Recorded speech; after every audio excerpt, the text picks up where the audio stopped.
Today, y'all, we're going to make some homemade cornbread. We're going to share with you guys our cornbread recipe, and maybe you guys can make this for your family and enjoy it as much as we do. So I have Savannah. She's going to help me do this, and we're going to share one of our cornbread recipes with y'all. We normally make our cornbread in the South homemade because we really don't care much for sweet cornbread. You can buy that Jiffy mix in the store, but a lot of Southerners are not fond of sweet cornbread. So cornbread generally doesn't have sugar in it. I'm sure some people do put sugar in it, but generally Southerners don't like sweet cornbread.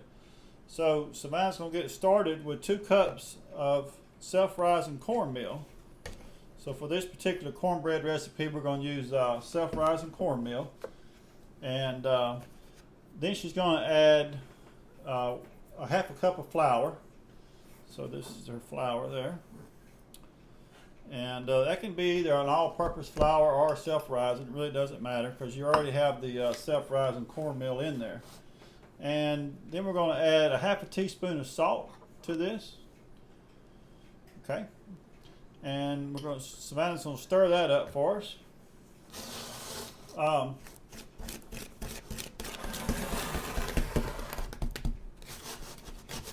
Okay.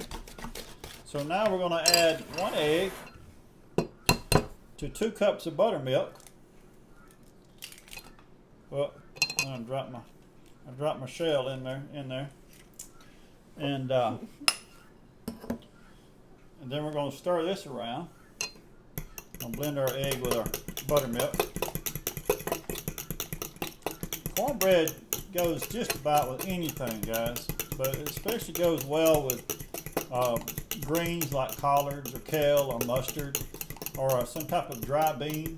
You know, if you like lima beans or peas or anything like that, some type of dry bean or fresh bean from the garden, cornbread really pairs well with those kind of things.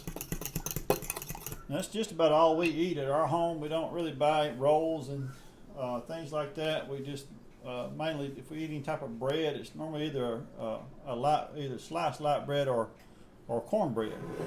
So we're going to take this buttermilk and put it in with our cornmeal and flour mixture.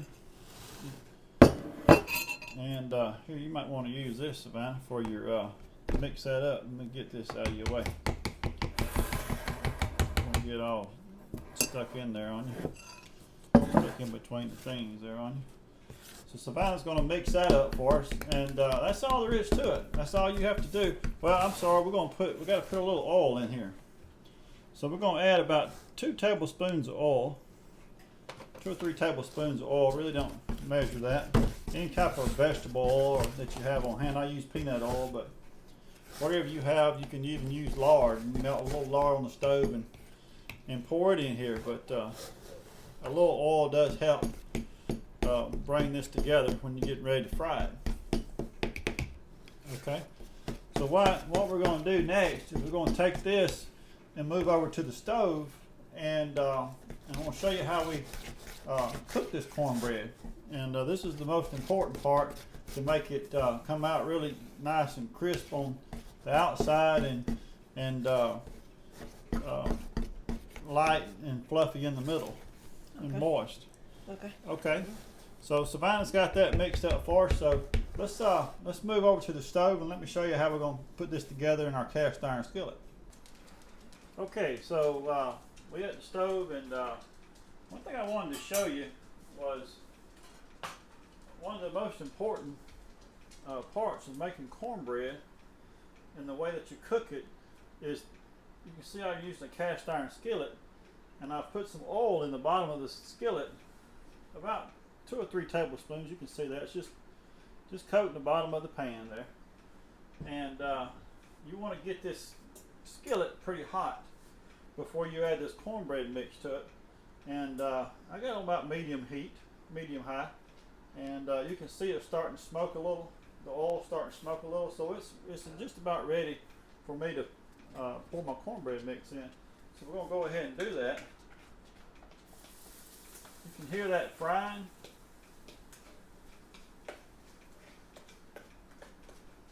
And you know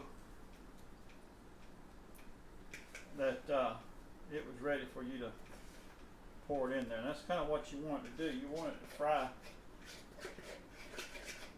on the bottom like that. And that gives it a really nice crust on the bottom. Now I've preheated my oven to 425, and so what I'm going to do, I'm going to let this just cook on top of the stove just for a couple of minutes, just for the bottom side of this just to crisp up a little, get a little crust on it. And you can see that I have another frying pan over here. It's just a flat skillet. You can use any kind of skillet you want to use. But sometimes, not always do I cook it in the stove like this. Sometimes I'll just make like pancakes with that same batter. I'll just make small pancake like cornbread with that, hoe cakes. Some people call them hoe cakes. But I just fry them and just stack them up like pancakes. And everybody would have their own individual piece of cornbread like that. And then sometimes we'll do it like this. Another thing you can do is, I might show you later on, but another thing I like to do with my cornbread is to add cracklings to it. And so you would just add your cracklings right at the end. When you're getting ready to pour it in here, you add your cracklings to your batter, and then you would pour it into your cast iron frying pan. And you can use any frying pan. A lot of people like to have a dedicated frying pan for their cornbread, and for that reason I'll show you later. So when you take this out of the oven, when it gets finished cooking, it won't stick to the bottom. If you're cooking a lot of other foods in this cast iron skillet, then you're more apt to your cornbread is more apt to stick. So a lot of people have just a dedicated cast iron skillet. All they do is just cook cornbread in it, and that keeps it well seasoned and keeps it from sticking. Keeps your cornbread from sticking. And you can see I have another skillet over here. That skillet there, all I do is in that skillet is cook eggs. That's the only skillet I use to fry eggs. I don't cook anything else in this skillet but my eggs, either scrambled or fried, because I have it seasoned, and I have that non-stick surface on the bottom. And if I was to put some kind of starchy food in here and heat it up or try to cook it, it would mess up my non-stick bottom, and my eggs would stick to that pan when I try to cook them in the cast iron skillet. So anyways, that's why that skillet's there. So a lot of people have dedicated skillets for cooking, certain foods. Dedicate certain skillets to certain foods. We're going to turn this off. I was going to fry one of those, some of that cornbread mix in here to show you how those turn out, but I put it all in that frying pan and forgot all about doing that, but that's okay.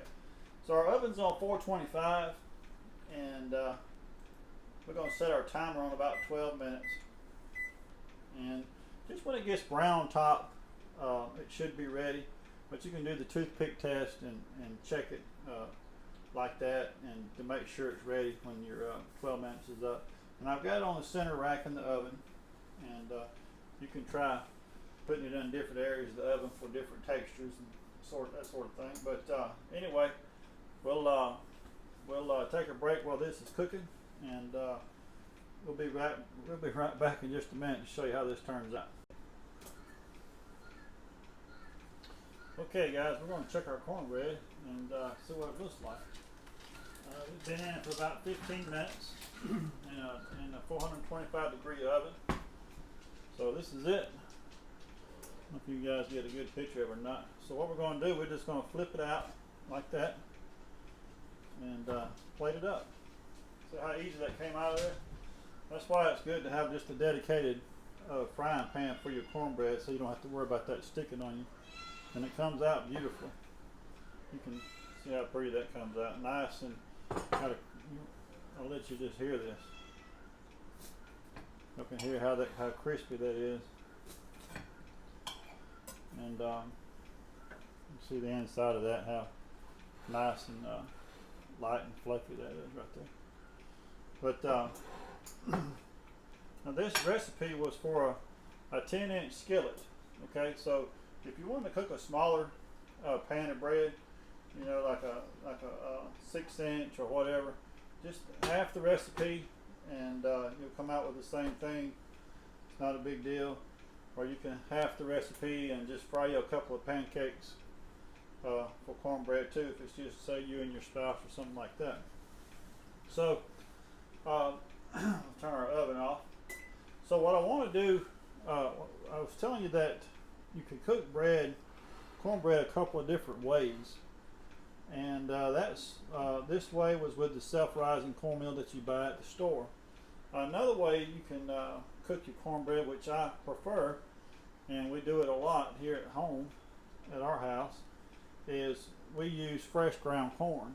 And so we want on our next video, we're going to show you how to cook cornbread with fresh ground corn, not cornmeal you buy from the store. Because cornmeal you buy from the store, it has flour already mixed in it and enriched ingredients and various things, and also your leavening agents. But if you're going to use fresh ground corn, I'll show you what I'm talking about. Now this is fresh ground corn. This is just corn. You can see that it's just ground up, and it's what they call field corn. It's not sweet corn. So if someone would grow this field corn, they would let it dry on the stalk, and then they would pick it, and then they would have a grinder, and they would grind it down to a texture of either meal or grits. So this particular my light's too bright or something, but anyway I want to show you guys how to cook that in our next video. So check our next video out, and you can see how to make this cornbread with fresh ground corn. Okay, so thank y'all for watching, and join us for our next video.